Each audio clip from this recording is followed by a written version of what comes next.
Bonjour et bienvenue dans cet épisode de Talking Positive Podcast, le podcast où on discute d'éducation positive et bienveillante avec des professionnels et des passionnés. Et on retrouve encore une fois Minoy, mais cette fois-ci, on va sur un focus sur son association, Staffy Rescue France. On en discute dans 2 minutes. Bon épisode!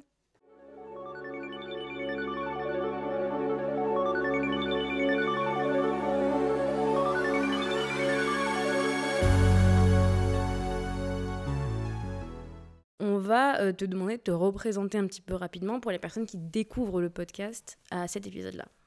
Ok, donc merci pour ton invitation. Bonjour à tous. Donc moi je suis Minoy, je suis la fondatrice de Animoy, mon entreprise. Et je suis bénévole très active de l'association Staffy Rescue France, puisque c'est ma maman qui a monté cette association donc en 2010. Voilà. Et c'est quoi ton métier exactement? Parce que tu nous as parlé d'Animoy, mais qu'est-ce que c'est? Alors moi, j'ai une entreprise de services et bien-être animalier. Donc je fais de la pension, de l'éducation, beaucoup de prestations de loisirs canins et des services de bien-être. Donc je fais du massage canin, des choses comme ça. C'est quoi ton rôle du coup dans l'association? J'ai tous rôles. les rôles. Non, j'ai pas tous les rôles, heureusement.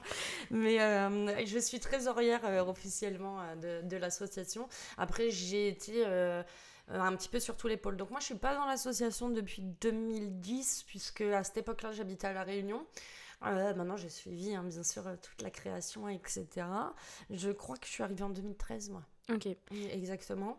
Et donc voilà, j'ai tenu le pôle famille d'accueil pendant très très très longtemps et j'adorais ça.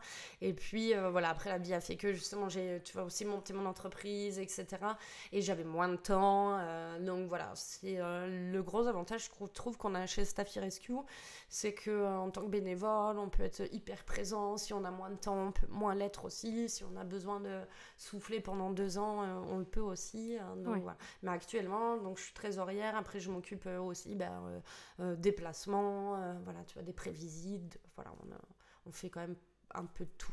Ouais. Et du coup, pourquoi et comment cette association elle a été créée? Alors, cette association, elle a été créée puisque ma maman, en fait, avait un petit élevage familial. Alors, pareil, je vais pas te donner des dates, franchement, je suis nulle en dates. Non, mais c'est vrai. Je me rappelle d'un anniversaire, c'est celui de ma mère, puisque c'était l'anniversaire de mon premier chien. Quoi, tu vois. Ah, mais celui de ma soeur, c'est compliqué. Donc ouais, pas de date exacte. Après, ce qu'il y a, c'est que ma mère donc, avait un élevage. Elle a commencé à avoir un petit peu... je crois qu'il y a eu un chien ou 2, tu vois, de retour d'élevage, qu'elle a replacé. Et puis en fait, elle était quand même assez connue, tu vois. À l'époque, il y avait très peu d'éleveurs, en fait, de Staffy en France. Et donc, elle était connue dans le milieu des expos, etc. Et donc, des gens ont commencé à l'appeler pour replacer, etc. Et voilà. Donc, ça s'est mis comme ça. Il me semble d'ailleurs qu'elles ont peut-être commencé, tu vois, un petit peu avant l'ouverture officielle, puisque tu avais déjà des dossiers en cours, le temps de faire tous les papiers, etc. quoi. Ok. Et du coup, c'est quoi votre mission principale là actuellement? Alors, notre première mission, de toute façon, c'est la sauvegarde de la race. Ok. Donc, qui dit sauvegarde de la race, c'est-à-dire arrêter en fait toutes les dérives. Tu vois, maintenant, on croise des Staffy qui font la taille d'un dog argentin, quoi, quasiment. Donc, voilà, c'est petit. Et en même temps, ça doit pas être tout petit non plus. Hein. En fait, tout ça, c'est les hypertypes. Donc, on essaye de lutter un petit peu contre ça. On essaye aussi de répertorier, non, mais c'est vrai qu'il y a beaucoup de gens, en fait, qui nous appellent, qui ont du Staffy, etc. Et donc, on se rend compte que y a quand même de plus en plus de problèmes de ligaments, il y a de plus en plus de surdité, de choses comme ça. Donc, on travaille aussi en étroit lien avec le club de race, pour le coup... qui ont une commission santé, qui ont maintenant une commission rescue, etc., pour faire avancer les choses pour notre race. Du coup, on en a parlé aussi sur l'épisode de la stigmatisation, donc je vous invite aussi à aller écouter pour peut-être mieux comprendre, mais on travaille aussi là-dessus, tu vois, sur la stigmatisation du Staffy, quoi. Non, c'est pas un dangereux sanguinaire, mais c'est pas un nanny-dog non plus. Ouais. Voilà. Et après, la base, c'est de récupérer les chiens qui ont été abandonnés, de les placé en famille d'accueil pour commencer, le temps de pouvoir faire un petit bilan, un petit topo santé déjà, parce que c'est très très rare qu'ils arrivent en très bonne santé chez nous, et un bilan aussi comportemental. Et de voir s'il y a besoin, si tu veux, de réhabiliter les chiens, autant que ce soit sur la santé que sur le comportemental. Donc chez Staffy Rescue, vous verrez jamais des grands postes à faire pleurer dans les chaumières avec les chiens quand ils arrivent cadavériques ou etc.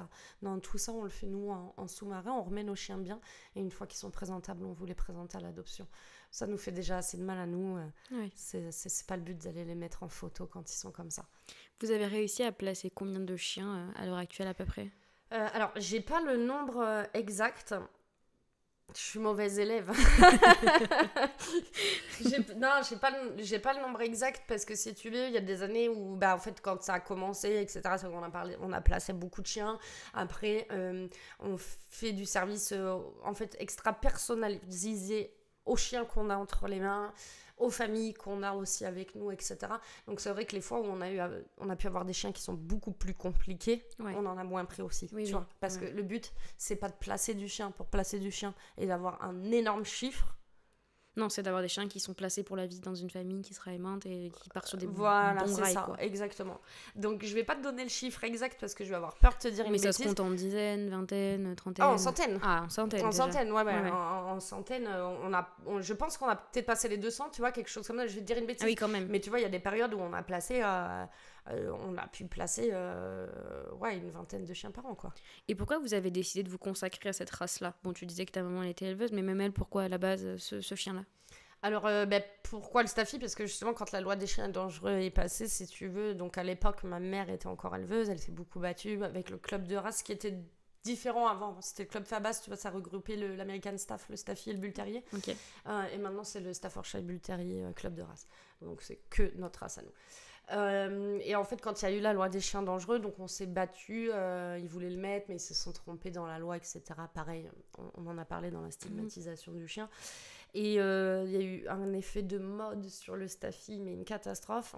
On aurait cru, on se serait cru dans le dalmatien le lendemain des 100 dalmatiens, quoi, tu vois. C'est terrible, ce phénomène-là de trend de chiens d'actuel, quoi. D'ailleurs, ça fait quelques années là, que le Staffy arrive en premier ou en deuxième ou en troisième, tu vois. D'ailleurs, il était d'abord arrivé en premier et il a beaucoup descendu, je crois, l'année dernière. Attention, nous, on a sorti nos panneaux. Attention, ça ne veut pas dire qu'il y a moins de Staffy. Hein. Ça veut dire qu'il y a une chute des Staffy inscrits au LOF.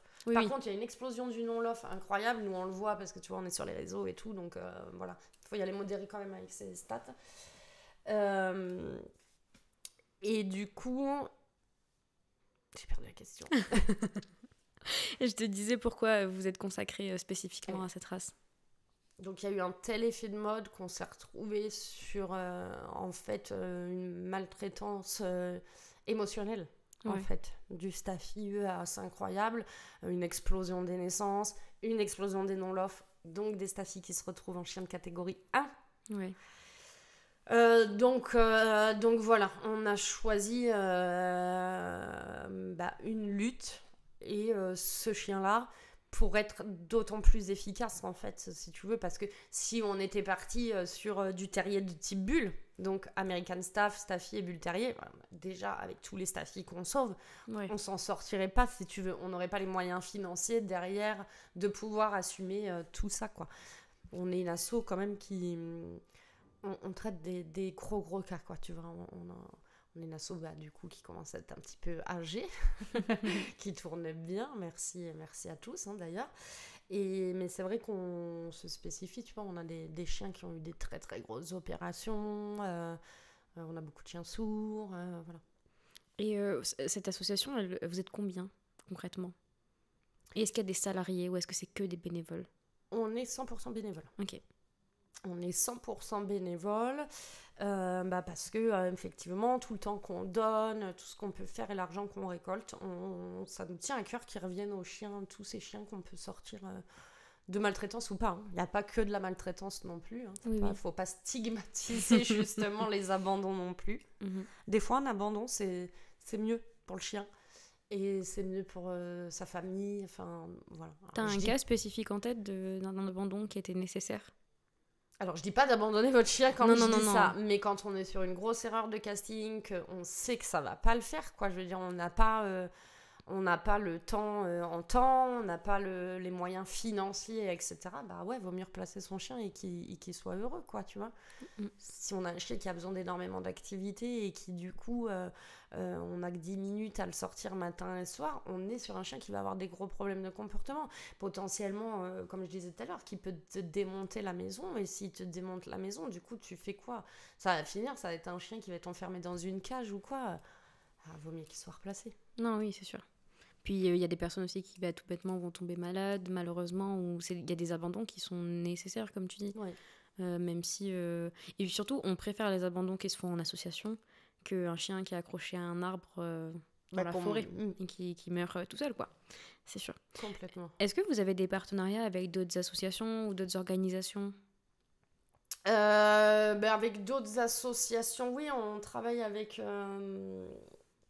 Harcourt Cares. Harcourt Cares, c'est une asso enfin, je sais pas si ce sont vraiment musiciens, mais en tout cas, ils tournent, tu vois, dans le milieu de la musique, du rock, du métal, etc. Okay. Donc, ils font beaucoup de concerts, de salons, de choses comme ça. Ils ont une boutique, ils ont fait, tu vois, plein de goodies, etc. Ouais. Et ils nous aident beaucoup à la diffusion. Ils peuvent nous faire des dons également. Voilà. Après, on travaille sinon beaucoup avec des éducs, partenaires, avec des boutiques, partenaires, tu vois, des choses comme ça. Ok. Et le club de race. Oui, le club de race qui nous font un don tous les ans. Ça a vraiment le mérite d'être souligné, puisque c'est pas tous les clubs de race qui font ça pour leur race. Et donc, de la part de toute l'équipe Staffy Rescue, je me permets de les remercier aussi au micro. Qu'est-ce qui rend le Staffy si spécial et unique selon toi? C'est c'est genre un Pikachu. Tu vois, quand tu le lâches. Non, c'est des petits chiens, c'est des petites boules de sport, des petites boules de nerfs, voilà. Mais par contre, c'est hyper lié à son humain, c'est clair. C'est un chien qui peut pas vivre sans son humain. C'est lié à l'histoire, hein. Ouais. C'est lié à l'histoire dans le sens où on va pas renier ce qui est pas renié, hein. C'est des chiens qui ont été créés pour du combat. C'est des chiens qui ramenaient de l'argent. Donc c'était pas les chiens de ferme qu'on laissait, tu vois, aller divaguer et machin, quoi, hein. C'est des chiens qui étaient dans la maison, qui étaient fermés à double tour, parce que voilà, ils faisaient vivre toute la famille. Donc c'est aussi lié à ça, pas que ça, hein, mais voilà, on a fait plein de choses avec le Staffy. On a fait du rat killing, tu vois, avec le Staffy. Le rat killing, donc t'as plein de rats, tu lâches les Staffy, celui qui en tue le plus, tu vois, donc la boule d'énergie, tu le vois là, le Pikachu. Donc voilà, super chien, mais c'est un chien qu'il faut dépenser à fond. C'est un chien qui est hyper intelligent, donc si tu l'occupes pas, hein, si tu n'essayes pas de le rendre un peu intelligent, si tu réponds pas à ses besoins, il va te développer des problèmes de comportement, parce que ça reste un chien qui sait très très très très mal gérer ses émotions. Ouais. C'est quoi les principaux préjugés sur cette race et les malentendus? Tu vas avoir donc toute la partie où c'est un mini pitbull et machin, il devrait être muselé, donc tout ce qui est stigmatisation dans le côté noir, on va dire. Et à l'inverse, où on a sorti que le Staffy c'était un nanny dog, voilà, donc le nanny dog ça veut dire la nounou des chiens, quoi. Aucun chien qui est la nounou des chiens, en fait, ça devrait même pas exister, un mot pareil. et en fait, qui a fait qu'il y a plein de gens qui se retrouvent avec du Staffy alors qu'ils n'auraient pas dû. Du coup, est-ce que c'est une race qui est adaptée aux familles, aux personnes qui sont débutants, ou est-ce qu'il y a des conditions de vie particulières à avoir pour ce chien? Alors ça peut, parce que bien évidemment, tu as des généralités de race et tu as des spécificités à la race et des spécificités à l'individu, si tu veux. Donc il y a des individus qui vont être super posés, super cool, les machins, ok. Mais franchement, un jeune Staffy, ça aime bien jouer, tu vois, ça aime bien jouer au bowling avec les enfants, tu vois, genre... Donc, un enfant en bas âge, en plein milieu, et puis en plus, j'ai envie de te dire, en fait, quand t'as un enfant en bas âge, tu dois déjà t'occuper de ton enfant. Donc, avec un petit chien calme et qui a pas besoin de beaucoup de sorties et tout, pourquoi pas, tu vois. Mais si tu tombes sur un individu qui est hyper speed et tout, il va falloir que tu éduques et ton enfant et ton chien et machin. Ça fait quand même beaucoup, quoi. Donc, de famille, oui. En premier chien, moi, je suis pas sûre. Ouais. Enfin, bon, voilà, moi, ça a été mon premier chien et il y en a plein aussi pour qui ça l'est et ça peut très bien se passer. Mais ouais, encore une fois de plus, si tu tombes un individu un peu speed, t'as un sacré challenge déjà Dès pour le ton début, premier chien, quoi. Donc, moi, j'ai tendance à dire quand même avec ma casquette là d'éduc, tu veux un premier chien, prends un chien cool, tranquille, tu vois. Ça peut être bien aussi. Quel conseil tu donnerais justement à quelqu'un qui envisage d'adopter un Staffy? Bah effectivement, de venir discuter avec nous, de venir sur notre événement par exemple, où on va rencontrer plein de propriétaires de Staffy, des éducs, etc. De appeler les éleveurs, bien évidemment. Aller visiter aussi les élevages, hein, parce qu'après par téléphone on peut dire ce qu'on veut, Oui. hein. On peut avoir un super discours et à l'élevage, voilà. Dans l'élevage, il faut que vous puissiez aller voir qu'est-ce qui se passe, il faut pouvoir rentrer, quoi. C'est pas juste on t'ouvre la porte et les chiens Voir ils la sont maman. là-bas derrière le mur et Mhm. puis voilà. Voilà, se renseigner un petit peu sur les pédigrés, se renseigner sur les races, sur les couleurs. Ouais. Parce que sur le Staffy, donc on a du bleu. Donc le bleu, il n'y a pas que sur le Staffy, hein, d'ailleurs le bleu c'est une dilution du poil noir en fait, donc c'est un poil gris. Et sur le Staffy on a l'alopécie des robes diluées qui existe sur d'autres races aussi. D'ailleurs on a aussi fait une page qui est Staffy atteint d'ARD et de DFPN. Parce que la DFPN, elle, c'est la dysplasie folliculaire du poil noir, qui est la même maladie en fait, hein. Ok. Donc voilà, c'est une dysplasie du poil. Donc en fait, ça fait perdre les poils aux chiens, etc. C'est pas une maladie vitale, si tu veux, mais enfin bon, quand on sait qu'il y a une maladie génétique, on évite de travailler avec, hein. Oui. Mais bon, nous, on préfère les vendre 2 fois plus cher, et ça marche. Donc, enfin, nous, pas nous, Staffy Rescue, C'est hein. ce que j'allais dire, attention, Ouais, corrige, parce que sinon ils vont croire Ouais. que tu vends tes chiens 2 fois Non, plus non, cher. quand je dis nous, là, c'est nous, français, anglais, c'est une race anglaise. Mm, mm. Et tu penses que tout le monde est capable d'adopter un Staffy de votre association qui a été réhabilité ou pas du tout? Ah oui, carrément. Enfin, du coup, pour le coup, chez nous, carrément, parce que nous, on a des bilans, si tu veux, de notre chien qui est vraiment rubis sur l'ongle. On sait tout de notre chien, on dira tout, et surtout, on le sélectionne, quoi. C'est-à-dire que chez nous, si tu veux adopter, il faut que tu ailles sur le site internet et que tu remplisses ta candidature. Mhm. Tu vas forcément la remplir par rapport à un chien. Enfin, non, parce qu'il y a des gens aussi qui nous appellent, tu vois, qui n'ont pas envie de chien. On leur dit, c'est pas grave, vous allez nous le remplir et justement, ça va nous permettre conseillera. d'étudier la candidature et de vous conseiller. Maintenant, tu as eu un coup de cœur, tu vois, en ce moment, il y a Tao, justement. Tu as eu un coup de cœur pour Tao. Tao, c'est un jeune chien qui a eu 0 éducation. Tu vois, c'est un chien en plus qui a été trouvé, qui est parti en fourrière. Enfin, on connaît rien de lui avant, tu vois. Il est gentil, il s'entend avec tout le monde. Par contre, c'est un chien qui gère très mal ses émotions, qui a du mal avec les autocontrôles. C'est un chien sur lequel on a mis suivi éduc obligatoire. Ok. Donc, dans ta fiche, on te demande, tu vois, ok, Est-ce que t'es prêt est-ce que tu es prêt? Enfin, déjà, on a un questionnaire qui est franchement complet. Mais après, vu que tu postules pour Tao, tu vois, on va te le demander à l'écrit, ou on va t'appeler, souvent on appelle, on aime bien appeler, et on va te demander, ok, mais qu'est-ce que tu es prêt à faire, quel éduc tu as à côté de toi, etc. etc. Et si tu ne corresponds pas à Tao, tu n'auras pas Tao. Ouais, tu vas pas laisser partir un chien dans une famille juste parce qu'il y a un adoptant, quoi. Voilà. Même si tu étais le seul adoptant pour Tao, d'ailleurs, tu vois. Ouais. Nous, on ouvre les candidatures, enfin, on met le chien à l'adoption, on récupère quelques candidatures. Quand on en a, tu vois, déjà plusieurs, on ferme les candidatures, on les étudie. Et si dans, je sais pas moi, il y a 4-5 candidatures, il y a personne qui correspond, c'est pas grave, on rouvrira. Ouais. On n'est pas du tout pressé de placer nos chiens, on n'est pas du tout sur un chiffre, tu vois. D'ailleurs, c'est pour ça que j'ai pas le chiffre exact. Ouais. On n'est pas là-dessus. On est vraiment dans le bien-être de nos chiens, mais dans le bien-être de sa famille aussi, tu vois. C'est-à-dire que si on te fout un chien speed, comme je disais tout à l'heure, alors que toi, t'es un peu à 2, tu vas être à mal, quoi. Donc, potentiellement, ça va arriver sur un nouvel abandon. C'est surtout pas ce qu'on veut, ni pour nos chiens, ni pour les personnes qui adoptent. Parce que une personne qui abandonne, oui, c'est traumatisant quand même. C'est traumatisant. Ça peut l'être en tout cas. Ça n'est pas pour tous, mais ça peut l'être. S'il y a des enfants dans la famille, là, tu vois, moi, ça commence à me poser beaucoup de questions quand il y a des enfants, parce que je me dis, du coup, comment c'est expliqué aux enfants? Tu vois, moi, en tant que bénévole, derrière, s'il y a ça, je me dis, merde, comment c'est expliqué aux enfants? Comment l'enfant va le ressentir et comment il va le traduire dans sa vie d'adulte? Ouais.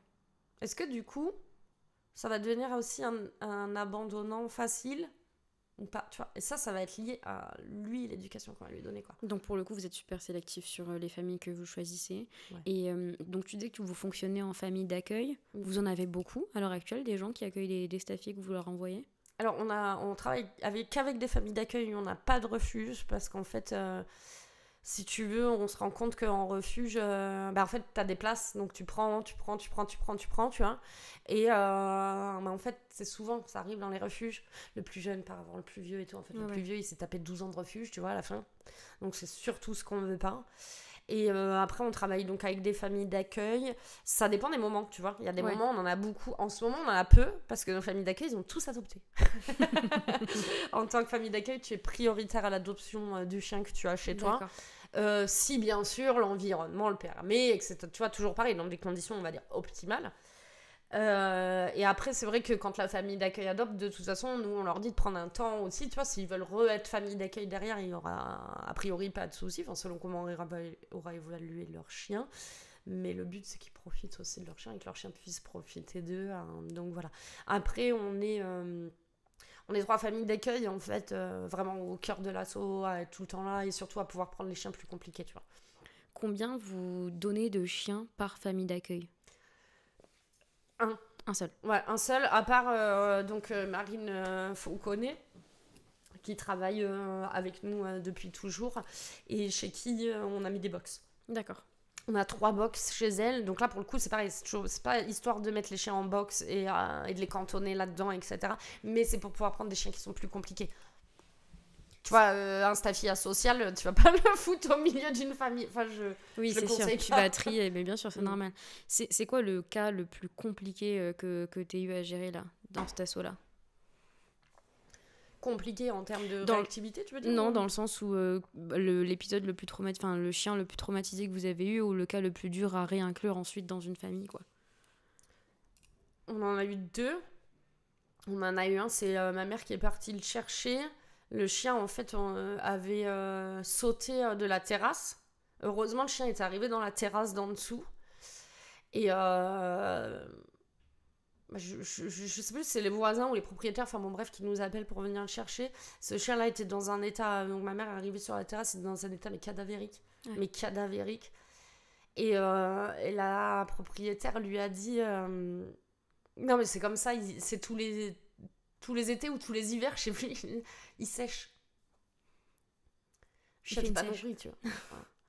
Donc ça a été assez traumatisant. Enfin moi, cette photo, je pense que je l'aurai toujours en tête. C'est vraiment, tu vois, pour ça que nous, on veut pas. Alors c'est vrai, si on te met un chien dans cet état-là, tu vas peut-être donner plus vite de l'argent.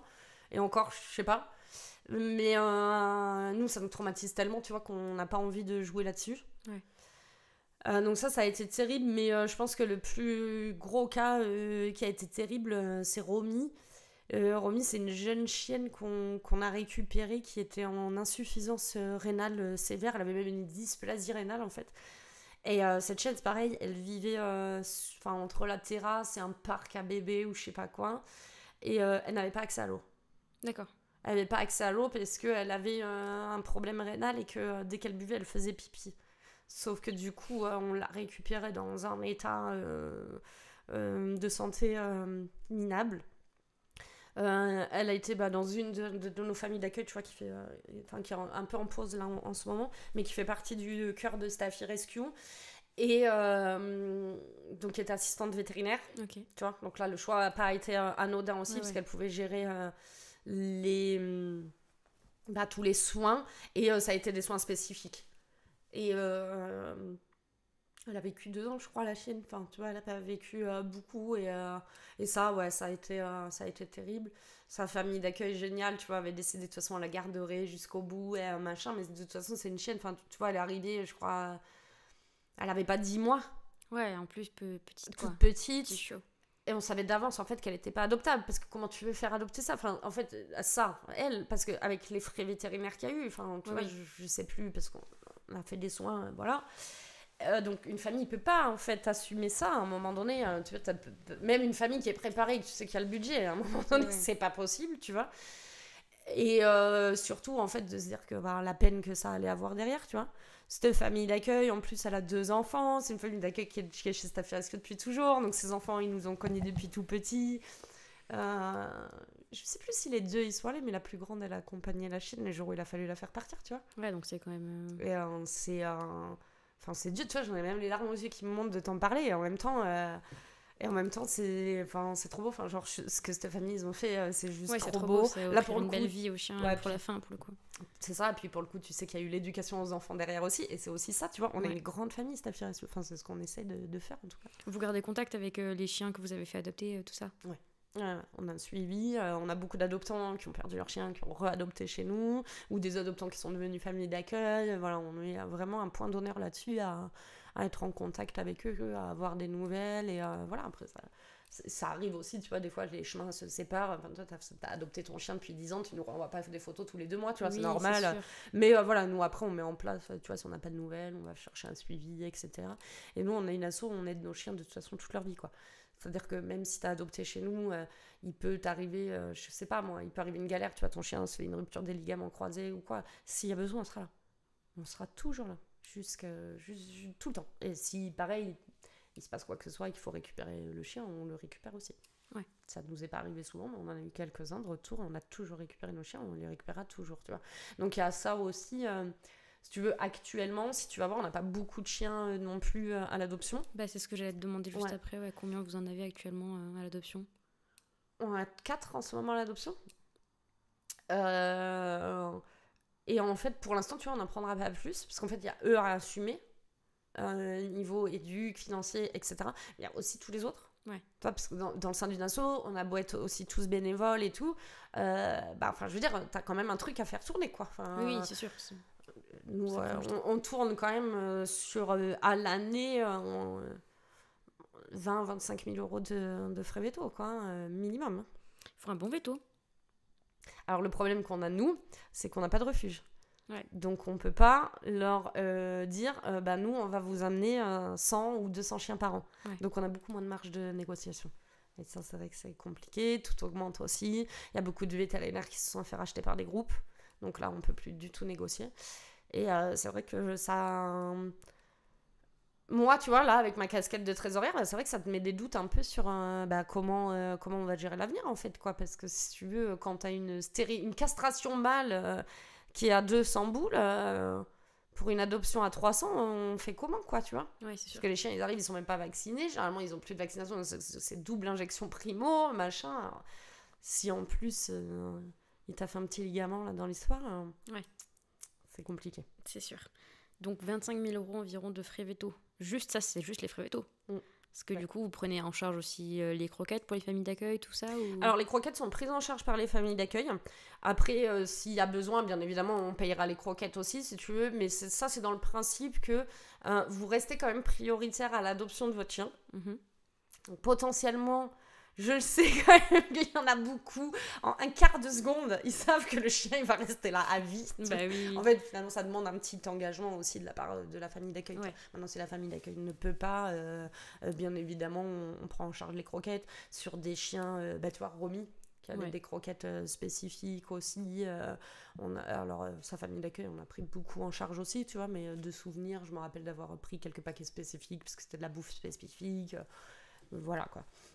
Après, on prend tous les soins et puis après les besoins spécifiques, tu vois. On est sur des chiens qui mastiquent énormément, quoi. Enfin, le nombre de personnes, mais c'est un gouffre financier, mon staff et mon staffy en mastication. Ah, sans déconner. Je m'en serais pas douté. Ça mastique plus qu'un chihuahua.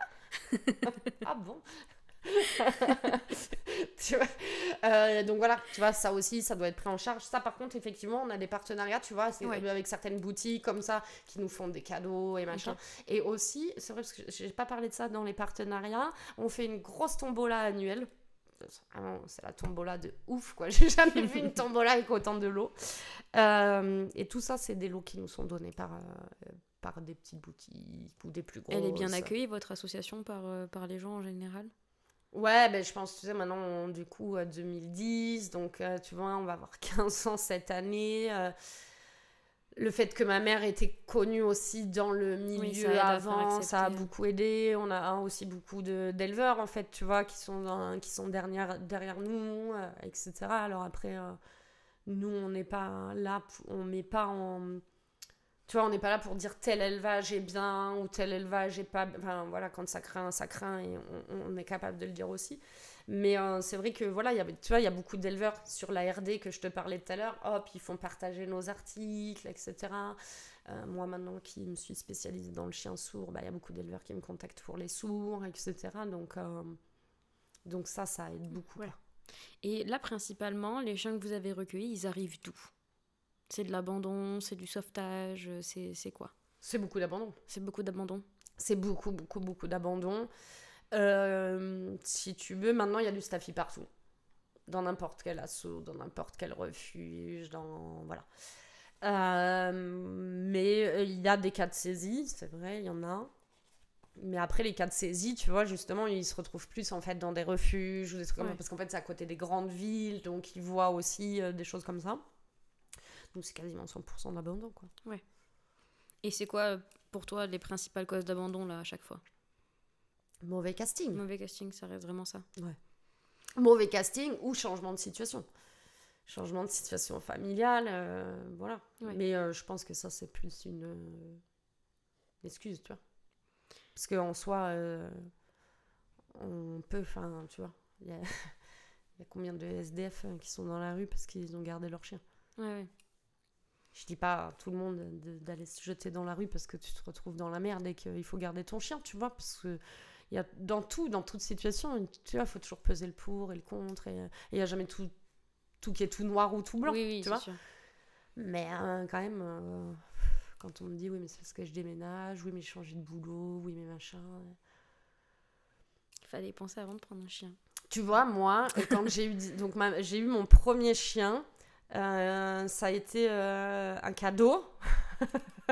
Donc, mais ouais, mais tu vois, ça c'est pareil. Moi, je pourrais jamais dire un chien, un cadeau, c'est pas bien. En fait, ça dépend de la personne qui est en face de toi. Oui, ça Moi, dépend de j'étais la totalement discussion, que prête t'es à prêt, avoir voilà. mon chien, tu vois. Enfin, je m'occupais déjà de ceux qui étaient à la maison, tu vois. J'arrêtais pas de dire, mais non, c'est moi qui m'en occupe. Nan, nan, nan, nan. Après, je l'ai pas assumé financièrement à 15 ans, ça c'est clair. Oui. Tu vois. Mais bah ouais, j'avais trop besoin de ça, enfin, tu vois. Puis je te laisse imaginer la relation que j'ai eue avec mon premier chien Sayan, voilà, à 15 ans. Et j'ai eu 19 ans, j'ai pris mon sac à dos et mon chien, et j'ai fait, je sais pas, 20 000 km, je crois. J'ai pris l'avion et je suis partie vivre à La Réunion. Et en fait, je venais de passer mon bac. J'avais choisi un BTS en développement agricole en région chaude, donc j'allais forcément partir de France, tu vois.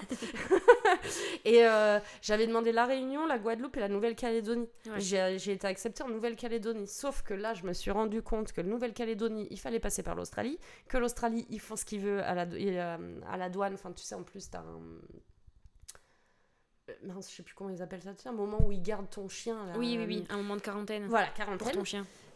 Donc quarantaine, et en Australie en quarantaine à cette C'est un époque-là. mois en plus, je crois que c'est beaucoup. Un mois, et ils font ce qu'ils veulent. Ils trouvent que ton chien est malade, ils ont le droit de l'euthanasier comme ça sans rien te dire, tu vois, en gros. D'accord. Moi j'ai appris ça, mais j'ai dit à ma mère, je pars pas. Et de là, elle m'a dit, bah, tu pars pas, enfin si, tu vas aller faire tes études, tu vois. Elle m'a dit, bah, tu iras faire ton VTS, puis je vais garder ton chien. Ah, mais je lui ai dit, hors de question. C'était clair et net, donc là j'ai vu ma mère, ses yeux, tu vois, des liens, putain. J'ai senti un peu le scandale arriver. Et en fait, j'ai pris mon téléphone, tu vois, à 19 ans. Hein. J'ai pris mon téléphone et mon mail. Et j'ai appelé le directeur de la Réunion. Et je lui ai expliqué l'histoire. Je dis, voilà, moi, vous m'avez refusé. J'étais refusée en Guadeloupe. En Guadeloupe, j'avais pas trop envie d'y aller non plus. J'ai été quand même acceptée, tu vois. Donc, en fait, en plus de ça, c'est que j'aurais été acceptée nulle part, à la limite, voilà. Mais je lui dis, voilà, moi, c'est comme ça. J'ai ce projet, je veux faire ce BTS, mais j'ai mon chien. Et si je pars pas avec mon chien, je partirai pas et j'arrêterai les études. J'ai 19 ans. Donc, j'ai un peu de caractère quand même.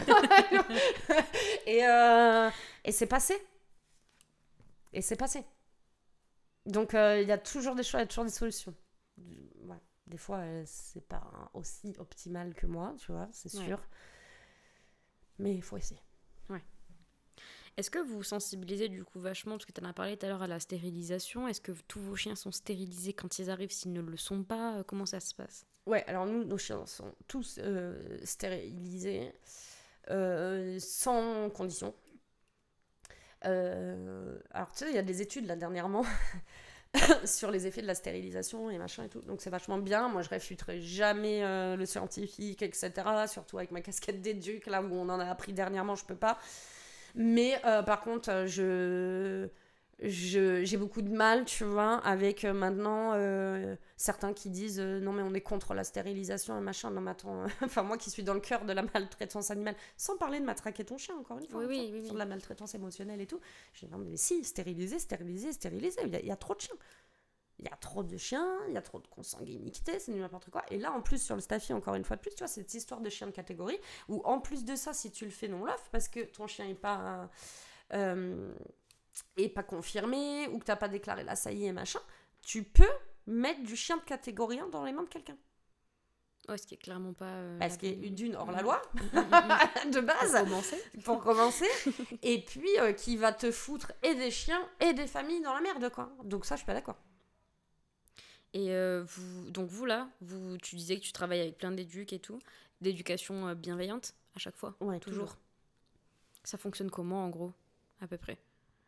Alors déjà, il y a des éducs qu'on connaissait, si tu veux, on a des anciens bénévoles qui sont devenus éducs, on a des adoptants qui sont devenus éducs, des super éducs d'ailleurs. Donc voilà, tu vois, ça a déjà ça. Et après, quand il y a des suivis éducs obligatoires, par exemple, sur un chien, nous on demande à la personne qui va postuler de nous faire un petit listing, tu vois, des éducs qu'il y a autour de lui. Et déjà, on va aller voir les sites internet, etc. Donc moi, je t'avoue que déjà, si j'arrive pas à trouver sur le site internet aucune formation que la personne a faite, je commence à me poser des questions. Parce que si t'as fait des bonnes formations, t'en es fier. Ouais. Tu vois, et à contrario, si t'en as fait qui sont pas terribles, t'en parles aussi, tu vois, enfin, sans aller démonter le truc, hein, tu vois, enfin, parce que moi je suis pas comme ça, mais moi j'ai fait des formations qui m'ont pas plu et j'en parle, tu vois, parce que c'est mon ressenti et c'est important aussi. Donc tu vois, déjà ça, moi ça va un petit peu jouer, ça généralement c'est moi qui m'en occupe, ou une autre éduc aussi qui est bénévole. Ouais. Donc ça va un petit peu jouer, et puis après je vais prendre mon téléphone, de toute façon je vais appeler, hein. Donc c'est pareil, hein, tu vois, c'est un éduc qui n'a pas le temps de me parler au téléphone. Et quand ils sont en famille d'accueil, les chiens qui sont suivis par des éducs, comment ça se passe? C'est la famille qui les emmène? C'est vous qui prenez en charge du coup, généralement après, tu vois, il y a un bilan. De toute façon, nous, déjà, ce qu'il faut savoir, c'est qu'avant de récupérer nos chiens, on fait un bilan. Enfin, nous, dans notre jargon de bénévoles, parce qu'on n'est pas tous éduques, tu vois, on appelle ça un topo canin. Ok. Tu vois, donc on va faire un topo du chien, etc. Dès qu'on peut, on envoie quelqu'un à un éduc ou quelqu'un, tu vois, qui a des solides connaissances. Donc déjà, on a un petit peu une base. Après, s'il y a besoin d'aller faire un bilan, on envoie l'éduc chez la famille. La personne. Voilà. Et après, tu vois, quand c'est des petits réglages, des petits trucs ou quoi, on peut aussi nous faire des visios. Oui. Voilà, mais c'est vrai que vous avez l'avantage du coup d'être plusieurs éducs dans l'assaut, donc quand même de pouvoir apporter pas mal de choses. Visio ou téléphone ou machin, tu vois. Après, franchement, ça va, on n'a pas des... Alors après, si, on a des cas un peu de réactivité ou quoi, mais tu vois, ils sont placés du coup pas dans des familles d'accueil comme ça. Ils seraient placés chez moi, chez Marine. Donc, et pareil, là pour le coup... Pareil, tu ne verras jamais chez nous des vidéos, tu vois, quand il arrive, qui se jette partout pour après te montrer l'avant-après, quoi. On te filmera certainement l'après et on t'expliquera ce qui s'est passé, mais nous, voir un chien comme ça qui arrive, qui n'est plus en possession de ses émotions, c'est terrible pour nous, tu vois. Vous êtes financé comment? Parce que tu nous as parlé partenariat, tout ça. Est-ce que vous avez aussi une mise en place de dons, de mécénat, comment ça fonctionne? Alors, on a les adhésions, déjà, hein, c'est le cœur. Donc, notre première adhésion commence à 20 €. C'est correct. Et on est déductible des impôts à 66%. Voilà. Donc, comme pour le mécénat. Voilà. Donc, il y a ça déjà qui nous rapporte beaucoup. On a beaucoup de gens qui sont... Tu sais, qui donnent aussi tous les mois. Ouais, avec des abonnements mensuels, voilà, 1 € ou ce genre de choses. Voilà. Après, donc, le Club de Race qui nous donne tous les ans vraiment un très, très gros budget. Et après, ça va être beaucoup de dons, tu vois, un peu comme ça. Et sinon, ce qui nous rapporte vraiment beaucoup d'argent, enfin beaucoup d'argent, calmons-nous, Minoy, n'importe quoi, c'est notre week-end. Notre événement annuel et notre tombola, si tu veux. Comme je t'ai dit depuis tout à l'heure, on va jamais te mettre nos chiens cadavériques. On fait pas d'appel aux dons comme ça. Okay, ouais. Par contre, on fait un gros événement où là, on se démène pour inviter des éducateurs, des masseurs, enfin, tu vois, plein de choses. Du bien-être. Ouais, du bien-être. Du bon pour le chien. Ouais, on faisait du sport, on a fait des week-ends sport aussi, tu vois, c'est un chien speed, donc on a aussi fait des week-ends sport. Et là, on prépare aussi à manger, on a une buvette, etc. Donc l'entrée, tu vois, on a un prix fixe, et puis les gens peuvent après donner s'ils veulent. Et sur cette tombola aussi, où on a des partenaires mais géniaux, comme c'est une tombola, les lots déferlent. Tant mieux, ouais. C'est bon signe. Ouais. Et donc ça, c'est vraiment notre grosse rentrée d'argent à l'année.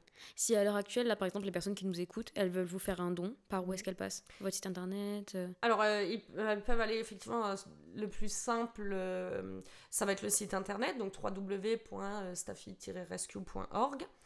Et sur le site, vous allez trouver le lien de Hello Asso. Ok. Alors, on fonctionne avec Hello Asso. Et on fonctionne avec Hello Asso, ouais. Parce que Hello Asso, c'est gratuit pour les associations. Ça permet aux gens de pouvoir payer en carte bleue. Et du coup, nous, ça nous a aussi facilité la tâche, quoi. Enfin, c'est-à-dire que quelqu'un qui passe par carte bleue, par Hello Asso, il a tout de suite son reçu fiscal, etc. Donc moi, pas de reçu fiscal à faire, pas de chèque à aller encaisser, la traçabilité, elle est super en plus. C'est ça, c'est vraiment... c'est super bien fait, Hello Asso.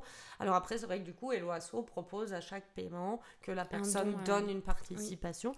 C'est pas obligatoire, mais c'est vrai que c'est bien de le faire aussi parce que ça permet à des associations comme nous de pouvoir avoir une petite boutique gratuite, etc. Tu vois, avant, on avait une boutique aussi avant sur le site internet, mais on payait comme des pros.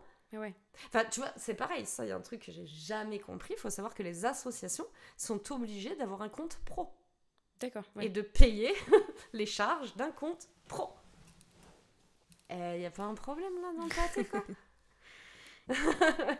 Donc, voilà. Tu vois, du coup, d'être passé, on avait notre boutique sur Staffy Rescue.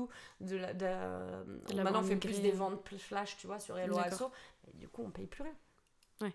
On va quand même pas s'en priver, tu vois. Non, mais c'est sûr, c'est des ressources dont vous avez besoin, quoi. Ouais, et puis en fait, tout ce qui va pas à la banque, ça va pour les chiens. C'est quand même cool. Ouais.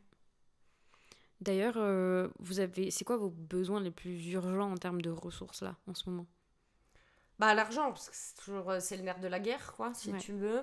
Après, là, cette année, tu vois, on l'a fait nous. C'est vrai que on a été un peu speed, là, cette dernière fin d'année. Mais souvent, c'est ça qu'on peut faire comme appel aux dons, tu vois. On fait appel aux dons à des jeux, des mastications, etc. On essaie de tous les ans faire un petit cadeau de Noël. Alors on l'envoie toujours en début d'année parce que c'est des mastications et tout, tu vois, que ça se perde pas dans tous les colis de Noël, etc. Et comme ça on fait un petit colis pour nos chiens et les familles d'accueil, quoi. Est-ce qu'on peut vous donner directement du coup de la mastication, des croquettes, tout ça ? Ouais, bien sûr. On peut vous emmener tout ça directement. Vous faites des récoltes d'ailleurs ? Sur le week-end Staffy Rescue, tu vois, ça peut nous arriver. C'est vrai que les croquettes, c'est plus délicat. On n'a jamais fait d'appel aux dons aux croquettes. Après, on les refuse pas. Par contre, c'est sûr que si t'arrives avec un sac de Friskies, je suis désolée parce que ça reste très gentil de vouloir acheter du Friskies, mais c'est pas de la bonne nourriture, tu vois. On nourrira pas nos Staffy avec ça, c'est sûr. Ça veut pas dire qu'on les acceptera pas. Si on a des dons comme ça, ce qu'on fait, c'est qu'on va, on va proposer, tu vois, à des refuges qui sont un peu en galère, des trucs comme ça, et on leur redistribuera. D'ailleurs, c'est déjà arrivé, nous, on avait déjà eu un... Là, pour le coup, on avait eu un énorme don de croquettes, tu vois, je crois qu'on avait, je sais plus combien de palettes. Ouais. Et moi, j'ai remonté toute une palette de croquettes qu'on a donnée auprès de mon arche. Ok. Et vous donnez quoi, justement, comme nourriture à vos chiens, là ? C'est une marque que vous utilisez en particulier ? Est-ce que vous êtes en partenariat avec eux ou... Non. Vous regardez les compos essentiellement juste. C'est ça. On regarde les compos parce qu'en plus, partant du principe, si tu veux, que c'est la famille d'accueil aussi qui nourrit le chien, on va pas leur dire va te prendre un Test of the Wild à 90 balles les 9 kilos. C'est que malheureusement, souvent, les croquettes de bonne qualité, on s'en met pour 80 € par mois. Quoi. C'est costaud. Hein. Mais nous, on est souvent, on n'est pas forcément tu vois, sur du sans céréales, mais on est déjà au moins sur du lot grain. Et après, nous, ce qu'on fait attention, c'est quand même plus le type de protéines, tu vois. Ouais. C'est vrai qu'on est quand même... Alors, attention, parce que c'est vrai que j'arrête pas de lire partout, oui, le staffy, il a plein de problèmes de peau et machin. À la base, le staffy, il a pas plus de problèmes de peau que d'autres. Hein. Par contre, la mauvaise génétique, reproduction, etc., fait que, tu vois. Donc, c'est vrai que même moi, en fait, mes chiens, ils sont souvent sur du saumon ou agneau, tu vois. Ouais, oui, parce que l'agneau, c'est hyper digeste. Voilà. C'est souvent utilisé pour le chiot. C'est ça. Parce que c'est hyper digeste. Comment est-ce que les propriétaires de staffy ou les passionnés de la race, là, ils peuvent vous aider à soutenir la cause? Bah déjà partager tout ce qu'on met sur les réseaux sociaux, parler de nous au maximum, quand on fait nos événements, les partager à fond, participer à la tombola. Cette année, on va mettre vraiment un gros coup sur la tombola. Donc, on a un objectif cette année, il faut qu'on fasse péter les 1000 tickets. Donc, on compte sur vous. Et ouais, non, c'est super, tu vois. En plus, c'est un jeu et tout. Bah oui, c'est génial, sympa. voilà. Alors après... il y a la technique. Hein. Si vous voulez gagner des lots, achetez plein de tickets. Faites comme moi, ruinez-vous dans la tombola et vous aurez des lots. Quoi. c'est mathématique, oui, ça. c'est C'est des proportions. C'est quoi vos objectifs là, pour cette nouvelle année 2025? Les espoirs, des choses que vous aimeriez mettre en place Alors, on travaille beaucoup, tu vois, sur justement cette commission un peu santé, machin, etc. Et du coup, travaille en partenariat là, avec le club de race parce qu'on a de plus en plus, mais comme dans plein de races, hein, on a de plus en plus de staffy dysplasiques. La dysplasie, ça se développe pas quand le chien est chiot. Hein, la dysplasie, c'est génétique. Oui. Voilà. Après, ça va s'amplifier si on fait n'importe quoi, d'accord, mais voilà. Et nous, les tests sont pas obligatoires, tu vois, sur le staffy. La surdité, tu vois, on teste les parents pour être sûr qu'ils ne soient pas sourds, donc ça c'est très bien parce que éthiquement parlant, faire reproduire une chienne sourde, tu vois, c'est quand même un peu con quand on peut avoir voilà, quand on peut avoir un patrimoine génétique qui est sain, voilà. Mais par contre la surdité, elle est pas, si tu veux, c'est pas parce que la chienne est sourde qu'elle va donner la surdité en fait, tu vois. Là ça va être plus génétique mais plus loin, tu vois, dans le développement cellulaire, etc. On en reparlera ensemble. Mais du coup, c'est vrai que obligé de tester les parents, moi je le vois parce que c'est un peu mon bébé, c'est que du coup, je vois des portées de chiens blancs qui sont faites en mettant en avant que les parents ont été testés, donc il n'y a aucun risque. Mais ça, c'est totalement faux par contre, tu vois. Donc voilà. Et puis après, l'objectif, c'est de toute façon, vu que maintenant il y a des staffy partout, tu vois, nous on est une asso, on tourne bien, on veut prendre les chiens que d'autres assos, que d'autres refuges vont pas pouvoir prendre parce que... les soulager un petit peu sur cette race-là.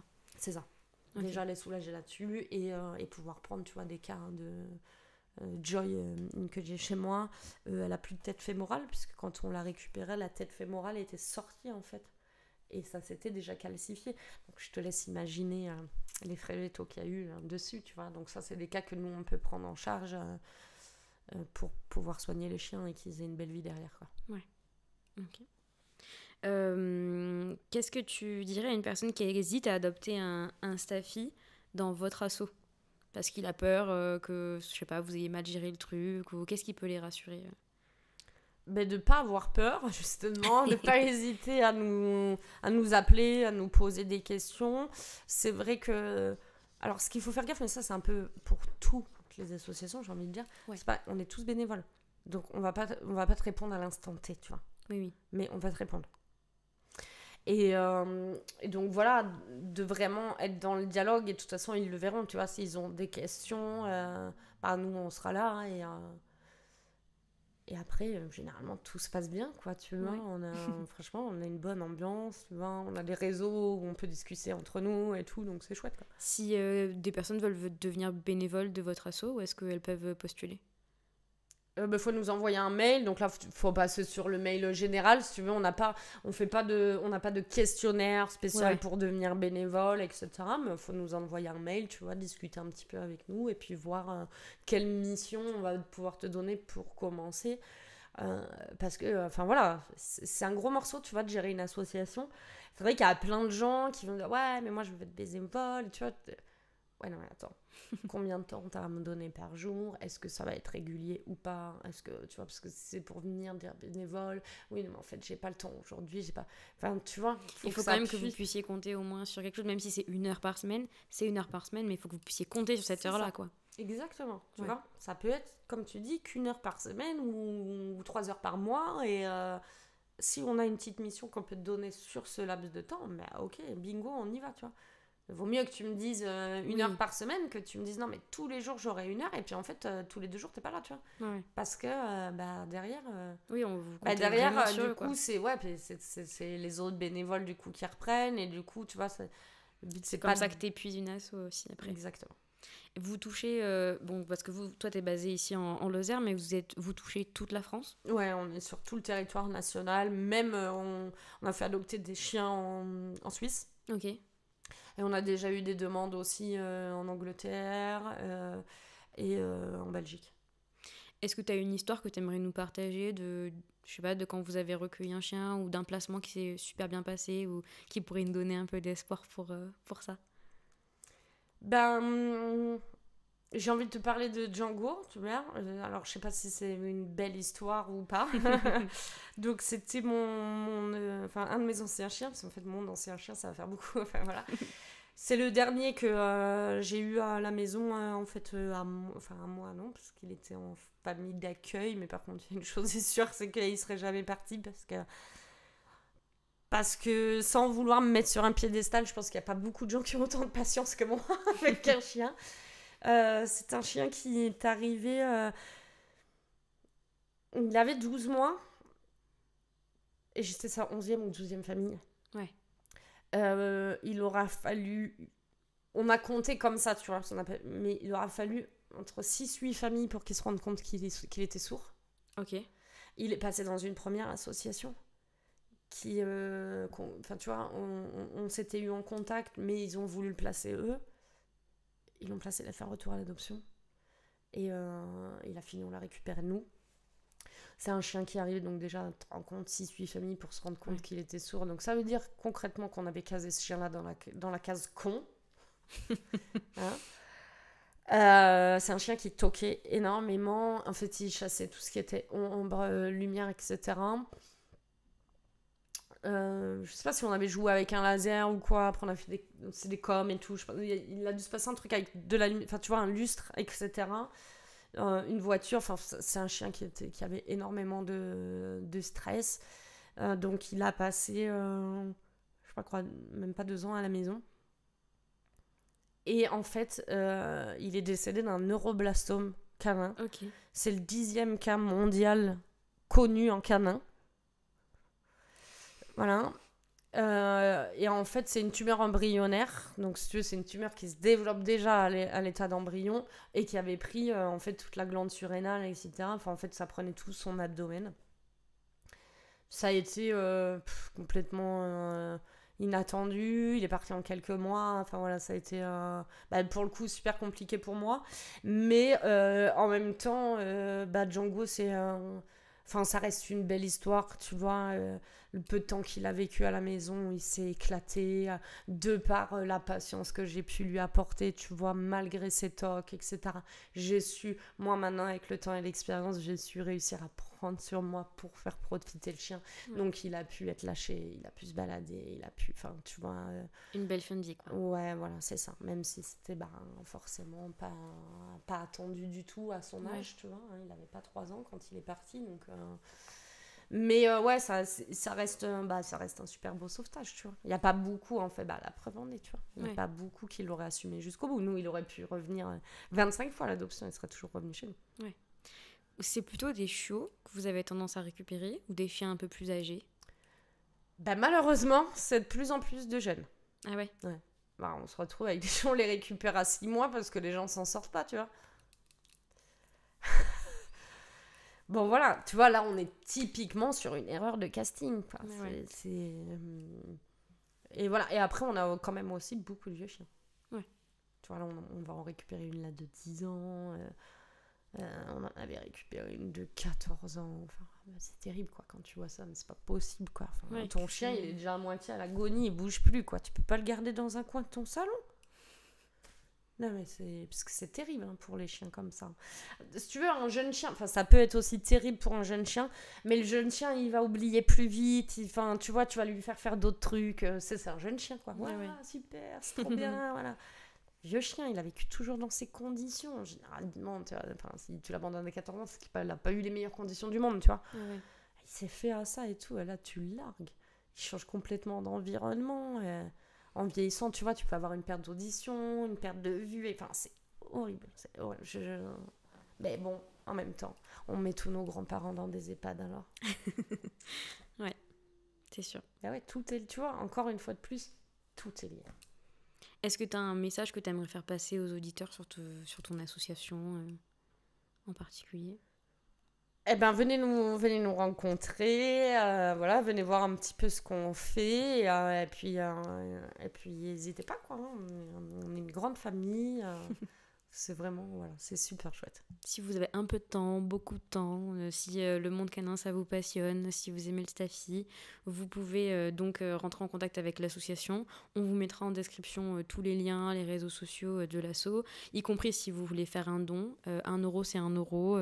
Peu importe la taille du don, ça peut toujours aider, donc n'hésitez pas.